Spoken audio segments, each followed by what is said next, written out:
오늘은 사순절 첫 번째 주일입니다.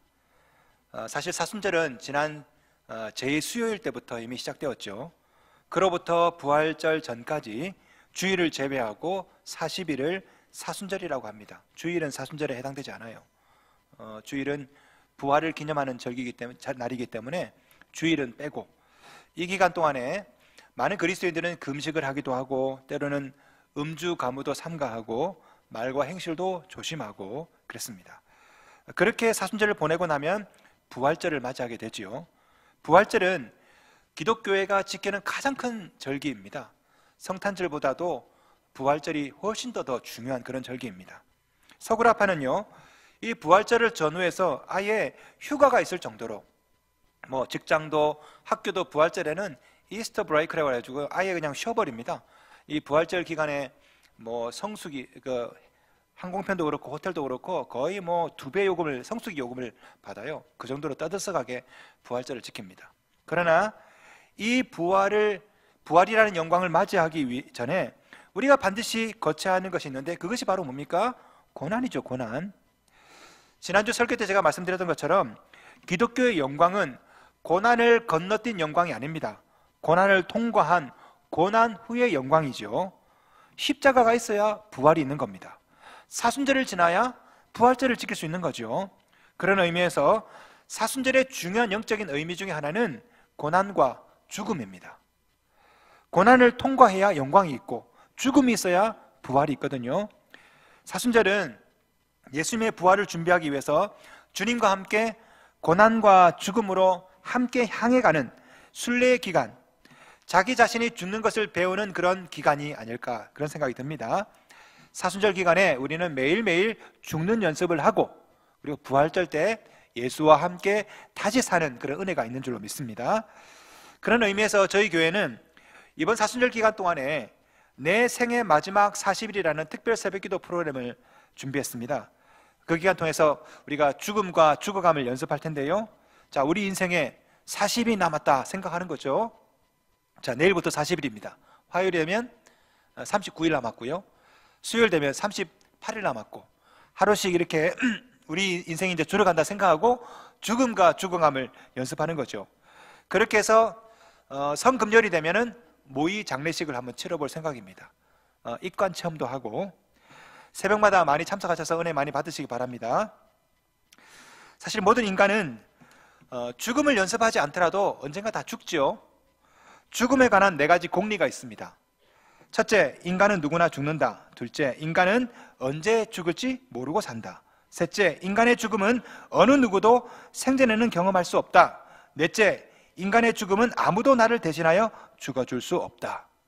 인간은 누구나 죽습니다. 이어령 교수님이 이런 얘기를 했어요. 들어보세요. 젊은이들의 가장 큰 실수는 자기는 안 늙는다고 생각하는 것이죠. 젊은이는 늙고 늙은이는 죽어요. 잘 들어보세요. 아주 평범한 말이지만 깊이가 있지 않습니까? 젊은이는 늙고 늙은이는 죽어요. 그런데 문제는 이 당연한 사실을 우리는 잊고 산다는 거죠. 늙는다는 거 생각하는데 죽는다는 것, 이거는 굉장히 추상적으로 남의 일처럼 생각하는 그런 분들이 가끔 있습니다. 어느 아들이 아버지 장례식을 치렀습니다. 아버지 돌아가시고 장례식을 잘 치른 다음에 주민센터에 가서 아버지 사망 신고서를 접수하고 있었어요. 근데 그 주민센터에 공익이 갑자기 물어보는 겁니다. 혹시 본인이신가요? 죽은 사람이 어떻게 사망 신고서를 써요? 물론 아니죠, 그죠? 아버지가 돌아가셨으니까. 그런데 이 아들이 더 황당하게 이렇게 대답하는 겁니다. 꼭 본인이 와야 되나요? 인간은 언젠가 다 죽죠. 그러나 그 죽음을 제대로 인지하는 사람 과연 얼마나 될까요? 남의 죽음은 당연해도 자신의 죽음은요, 너무도 멀게만 느껴지거든요. 지난주에 제가 극동방송에서 소망의 기도를 인도했습니다. 제가 한 달에 2번 정도 소망의 기도를 인도하는데요, 그 시간 마침 이제 환우들을 위한 그런 기도 시간이었습니다. 라이브 생방이에요. 한 분이 암에 걸리셨습니다. 이분이 전화 연결이 돼가지고 암이 3기입니다. 가족도 어렵고 암에 걸리고 집안이 굉장히 우환이 많아요. 제가 그분을 위해서 간절히 기도하면서 뭐라고 얘기했냐면은 절대 안 죽습니다. 죽긴 누가 죽어요? 안 죽어요. 그러니까 그분이 전화로 아멘, 아멘, 막 그러시더라고요. 전화 끊고 난 다음에 제가 큰 소리로 얘기했습니다. 절대 안 죽는다고. 아, 누가 죽냐고. 암 환자는 절대 암으로 안 죽는다고. 믿으시면 아멘.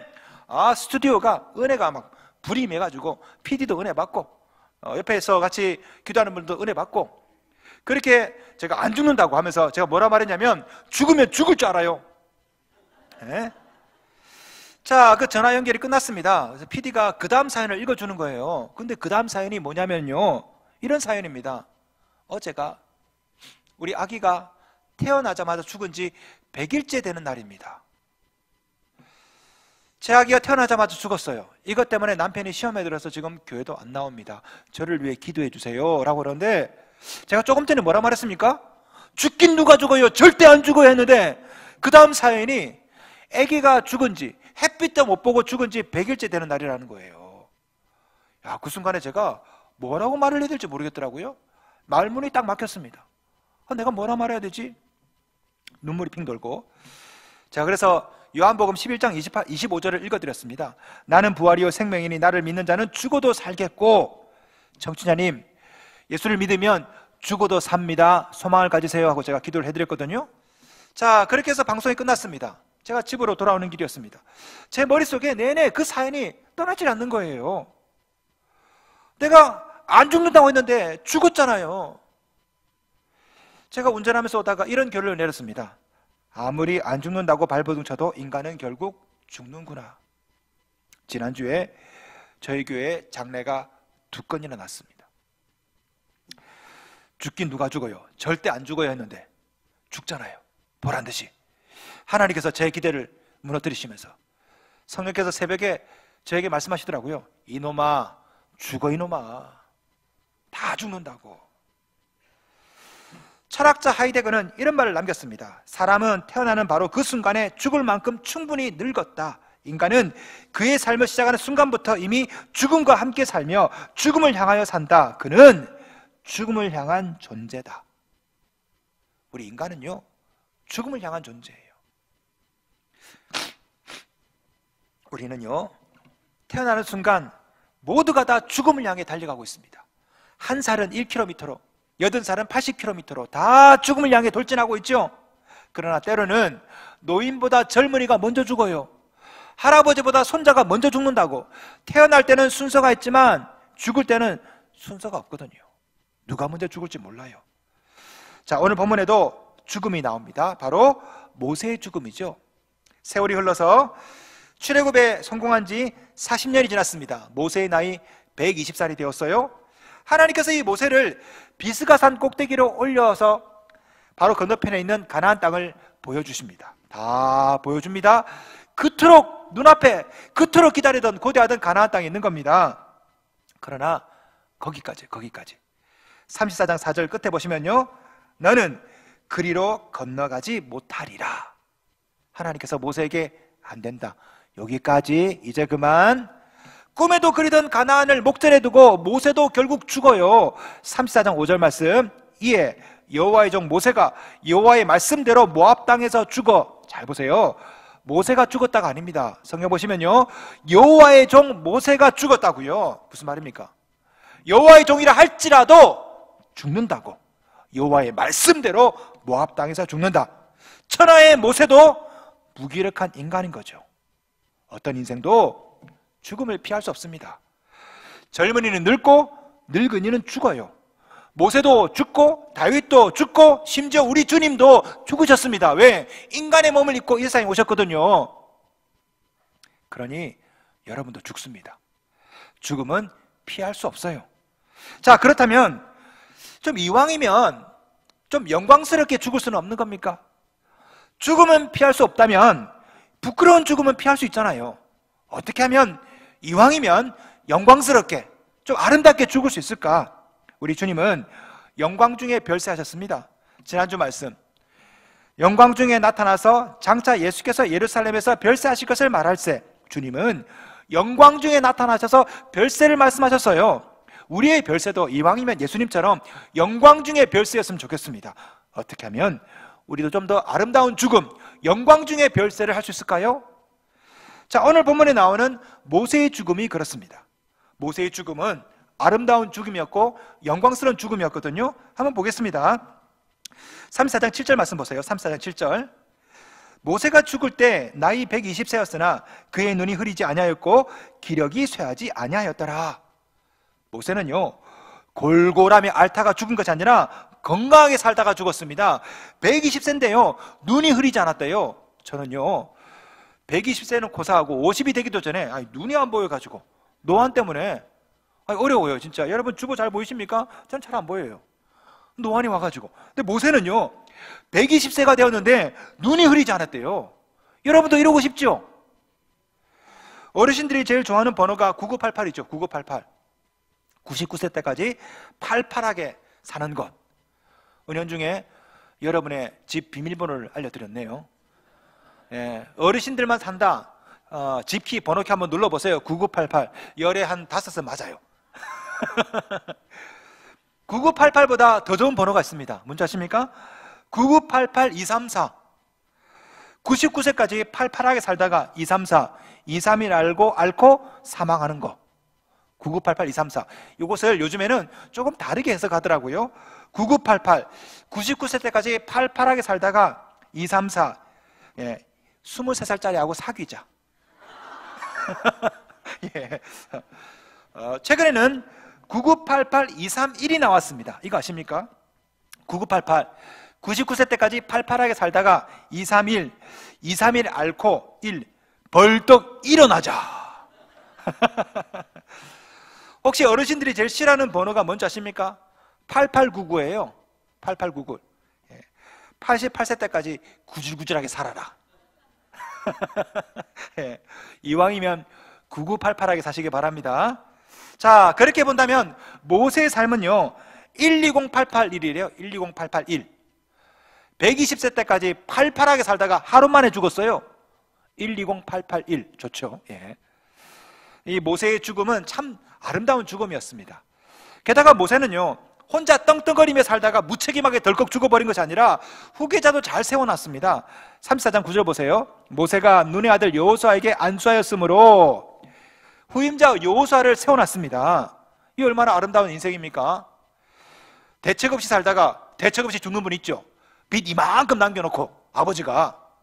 그런데 모세는요 꼼꼼하게 자기가 죽고 난 다음에 어떻게 할지를 계획을 잘 세워놨어요. 후임자를 잘 세워놨습니다. 그의 죽음은 더 아름다워요. 그가 죽고 나서 사람들이 그를 위해서 극진하게 애곡합니다. 8절 보세요. 이스라엘 자손이 모압 평지에서 모세를 위하여 애곡하는 기간이 끝나도록 모세를 위하여 30일을 애곡하니라. 30일 동안 애곡했답니다. 우리나라는 3일 정도 애곡하죠. 이스라엘 사람들은 7일 정도 애곡한답니다. 7일 보통. 그런데 모세를 위해서는요 무려 30일 동안 애곡했답니다. 여러분이 돌아가시고 난 다음에 사람들이, 가족들이 30일이 지나도 아이고 우리 아버지 보고 싶어라, 우리 어머니 보고 싶어라. 여러분 주위 사람들이 아이고 그분 있었으면 참 좋았을 텐데, 그렇다면 얼마나 좋을까요? 심지어 모세는요 자신의 무덤도 만들어 놓지 않았습니다. 괜히 자기 자신을 우상 숭배할까 봐 아예 무덤도 안 만들어 놨습니다. 아마도 후대 사람들이 이 모세 무덤을 찾았던 것 같아요. 그런데 어디 있는지 아무도 아는 사람이 없답니다. 6절 보세요. 오늘까지 그의 묻힌 곳을 아는 자가 없느니라. 무덤이 없어요. 무덤이 깨끗하게 죽은 거죠. 하지만 그의 묘비명은 남아 있습니다. 자, 11절 12절에는요 모세의 업적을 한마디로 이렇게 기록하고 있습니다. 11절 12절 우리 다 같이 한번 읽겠습니다. 시작. 여호와께서 그를 애굽 땅에 보내사 바로와 그의 모든 신하와 그의 온 땅의 모든 이적과 온 이스라엘의 목전에서 그것을 행한 자이더라. 아멘. 이것은 일종의 모세에 대한 묘비명이에요. 한마디로 말하면 모세는 이적과 기사와 큰 권능과 위엄을 행했다라는 것이죠. 10절에는요 딱 잘라서 이렇게 말합니다. 10절 보세요. 그 후에는 이스라엘에 모세와 같은 선지자가 일어나지 못하였나니. 아멘. 모세와 비교될 만한 선지자가 일어난 적이 없다. 다시 말하면 전무후무한 그런 선지자였다. 얼마나 영광스러운 인생입니까? 모세는 정말 멋진 인생을 살았습니다. 죽음도 멋지고요. 제가 죽었는데 사람들이 야, 김윤태 목사와 같은 목사는 세상에 없어. 이전에도 없고 이후에도 없고. 이러면 얼마나 영광스러울까? 이왕이면 우리도 모세처럼 이런 아름다운 인생, 아름다운 죽음을 맞이하고 싶습니다. 어떻게 하면 될까요? 어떻게 해야 우리도 모세처럼 아름다운 인생, 아름다운 죽음을 맞이할 수 있을까? 어떻게 하면 모세처럼 120-881, 120세까지 팔팔하게 살다가 하루 만에 죽는 그런 죽음을 맞이할 수 있을까? 그 비결이 10절에 나옵니다. 오늘의 요절입니다. 10절 다시 읽겠습니다. 시작. 그 후에는 이스라엘의 모세와 같은 선지자가 일어나지 못하였나니 모세는 여호와께서 대면하여 아시던 자요. 아멘. 모세는 여호와와 대면하여 알던 자였기 때문에 이런 기적, 이런 권능, 영광을 누리며 살았던 겁니다. 여기서 대면하여 안다, 이게 뭡니까? 얼굴과 하나님과 얼굴을 마주대하면서 그렇게 친하게 지내며 살았다 이거죠. 표준 세번역으로 읽어드리겠습니다. 주님께서는 얼굴과 얼굴을 마주대고 모세와 말씀하셨다. 천지를 만드신 하나님과 얼굴과 얼굴을 마주대하면서 그렇게 친하게 지냈으니까 당연하게 이적, 기사, 권능, 위엄 행할 수밖에 없는 거거든요. 그러니까 장례식도 성대하게 치를 수 있었던 거고요. 여러분 잘 보세요. 여러분 인생이 어떻게 하면 아름답게, 여러분 장례식이 어떻게 하면 아름다운 장례식으로 끝날 수가 있습니까? 모세처럼 여호와와 대면할 때 여러분 인생이, 여러분 마지막이 아름다울 수 있는 겁니다. 모세는요 전능하신 하나님과 친한 사이였습니다. 얼굴과 얼굴을 마주할 정도로 그렇게 친하게 지냈대요. 그러니까 하나님의 권능, 기적, 능력 이게 다 모세 거 아닙니까? 11절 12절 보세요. 여호와께서 그를 애굽 땅에 보내사 바로와 그의 모든 신하와 그의 온 땅의 모든 이적과 기사와 모든 큰 권능과 위엄을 행하게 하심에 온 이스라엘의 목전에서 그것을 행한 자이더라. 잘 보세요. 주어가 누굽니까? 여호와께서. 모세가 행했던 모든 이적, 기사, 권능, 위엄 다 어디서 나왔습니까? 여호와께서. 여호와 하나님이죠. 모세 것이 아니에요. 하나님 거라고요. 모세는요 그 하나님하고 친하니까 하나님 것이 누구 거? 모세 거. 권능 있는 인생, 위엄 있는 인생, 아름다운 죽음을 맞이하는 비결이 바로 여기 있습니다. 하나님과 친하면요 하나님만큼 권능 있고 위엄 있게 살 수 있는 거예요. 그 하나님하고 친하면 여러분도 모세처럼 아름다운 죽음 맞이할 수 있는 겁니다. 저는 이것을 장례식 갈 때마다 느껴요. 장례식 갈 때마다. 이 세상에 가진 것 없이 살 수 있죠. 뭐 집 한 채 없을 수도 있습니다. 하지만 교회에서 신앙생활 잘 하잖아요. 그러면 온 교우들이 가서 아주 성대하게 장례식을 치러줍니다. 예. 하나님하고 친하니까요. 세상에서는 별 볼 일 없어도 하나님하고 친하니까 온 교회가 울어줘요. 저는 가끔 가다 보면 장례식을 1년에 뭐 한 100번 이상 하지 않습니까? 예, 굉장히 많이 장례식을 치르는데요. 하다 보면은 불신자들 장례식을 볼 때가 있습니다. 참 불쌍해요. 찾아오는 사람이 없어. 하루만 지나면 손님이 없어요. 손님이. 네, 교인들은, 신자들은요 교인들이 때마다 심하다. 입관 때, 발인 때, 하관 때 다 와서 기도해주고 다 울어주고 하나님과 친하면요 그의 죽음도 아름다운 겁니다. 가만 보니까 돈을 많이 벌어놨다고 해서 아름다운 죽음 맞이하는 거 절대 아니더라고요. 가만 보니까요 돈이 많으면 장례식 때 그 돈 때문에 싸워요. 자식들이 울고 있지만 머릿속에 무슨 생각이 있습니까? 이 아버지 재산 누가 가져가나? 형님인가 언니인가 누나인가 서로 머릿속에. 장례식 끝나면 대판 싸우고 돈 때문에. 한번 생각해 보세요. 여러분이 지금 10억, 20억, 30억 있다 생각해 보세요. 여러분이 죽었어요. 그러면 여러분 자녀들이, 가족들이 울어줄 줄 압니까? 그 돈 때문에. 여러분 돈이 많으면 많을수록 그 때문에 싸워요. 싸운다고. 돈이 많다고 해서 장례식이 마지막이 아름다운 거 절대 아닙니다. 여러분 지난주 PD수첩 보셨습니까? PD수첩. 조선일보 대주주이자 코리아나 호텔 박용훈 사장 부인 이미란 씨 한강에서 떨어져 죽었잖아요. 왜 죽었나? 그걸 다뤘습니다. 그거 보니까 기가 막히더라고요. 돈이 아무리 많으면 뭐합니까? 남편이 도끼 들고 죽이려고 하는데, 아들이 돌멩이 들고 엄마를 죽이려고 하는데, 그 TV 보셨죠? 아들이요, 자식들이 엄마한테 욕하잖아요. 도둑년이라고. 에? 그러면서 거기에 그 이미란 씨가 생전에 난 죽고 싶다, 난 지옥에 있는 것 같다, 결국 한강다리에서 떨어져 죽지 않습니까? 제가 그걸 보면서 슬프더라고요. 돈이 많으면 뭐하나? 가정이 저렇게 지옥인데. 사람의 가치는요 매일매일 그가 대면하고 있는 것의 가치와 정확하게 비례합니다. 여러분이 10억 있으면 여러분의 가치가 10억일지 몰라요. 하지만 그 돈이 영원이면요 여러분의 인생의 가치도 영원이라고. 하루 종일 주식 그래프만 보고 있습니다. 주식 그래프만, 그죠? 그러면 그 인생의 가치는요, 주가 그래프하고 똑같아요. 인생이 주식 차트입니다. 주가가 올라가면 내 인생이 올라가. 그런데 주가가 떨어지면 내 인생도 떨어져. 주식이 휴지 조각되면 내 인생도 휴지 조각되고, 매일매일 주식 차트를 보고 있으면 여러분 인생이 언젠가 휴지 조각이 된다니까요. 인생의 가치는 매일매일 대면하는 것의 가치를 뛰어넘을 수가 없습니다. 하루 종일 신문만 보잖아요. 여러분의 인생은 신문의 수준을 넘을 수가 없어요. 하루 종일 드라마만 보고 있습니다. 여러분의 인생은요, 결코 사랑과 전쟁 수준 넘을 수가 없습니다. 여러분 만약에 예능 보고 있다, 매일매일 TV만 틀면 예능 봐. 여러분 인생의 무한도전이야, 날마다. 여러분이 만약에 매일매일 PC방에만 있다, 여러분 인생의 사이즈는 PC방이고, 당구장에 매일매일 가고 있다, 여러분 인생의 사이즈는 당구다이예요. 당구다이. 여러분의 인생의 가치는요, 여러분이 대면하고 있는 존재의 가치와 정확하게 비례하는 것입니다. 그러나 여러분이 만약에 하나님과 대면하여 산다면 어떨까요? 하나님의 넓이만큼 넓어지고 하나님의 깊이만큼 깊어지는 거 아니겠습니까? 모세를 보세요. 모세는요, 하나님과 대면하여 살았습니다. 그러니까 비록 왕국에서 쫓겨난 실패자지만, 말 더듬이지만, 나이가 80이 넘은 노인이었지만 권능 있게 위험 있게 산 거 아닙니까? 이유가 뭐예요? 하나님과 대면하여 살았거든요.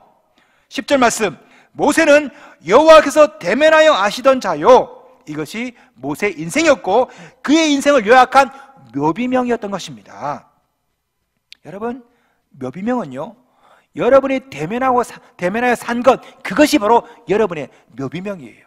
철강왕 카네기는요, 그의 묘비명에 이런 글이 쓰였습니다. 들어보세요. 자신보다 현명한 사람들을 주위에 모으는 방법을 알던 사람, 여기에 잠들다.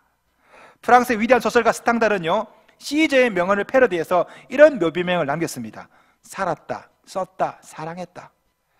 영국의 극작가 버나드 쇼는요, 자기 묘비명을 스스로 남겼습니다. 우물쭈물하다 내 이럴 줄 알았다. 개그맨 김미화도 자기 자신의 묘비명을 미리 만들었습니다. 한 방송에서 얘기하더라고요. 자기가 이렇게 쓸 거라고. 웃기고 자빠졌네.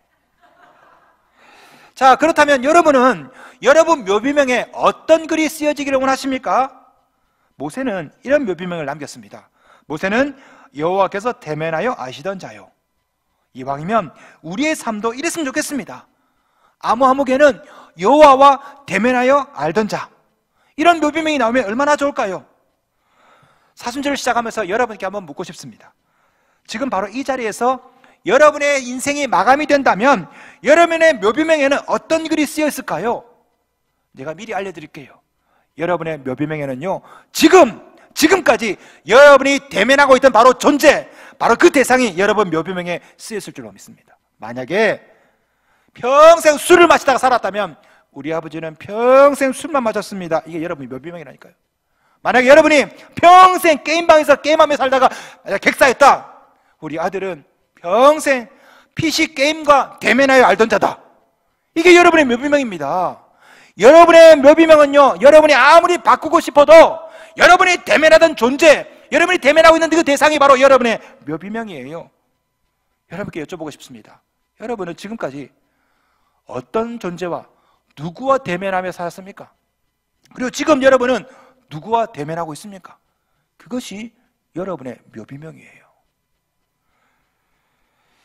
지금 여러분이 대면하여 시간을 보내는 바로 그 존재, 여러분의 얼굴이 향하고 있는 바로 그 대상, 그것이 곧 여러분 인생의 가치고 여러분 죽음의 가치인 것입니다. 성도 여러분, 하나님과 대면하는 인생을 사십시오. 그럴 때 여러분의 인생의 가치, 죽음의 가치는요, 하나님급으로 올라가는 것입니다. 새벽에 나오셔야 돼요.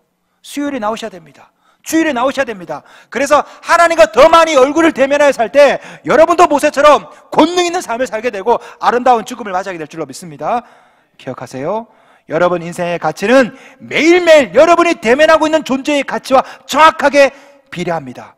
여러분이 대면하는 그것이 여러분의 묘비명이에요. 지금 여러분은 누구와 대면하여 살고 있습니까?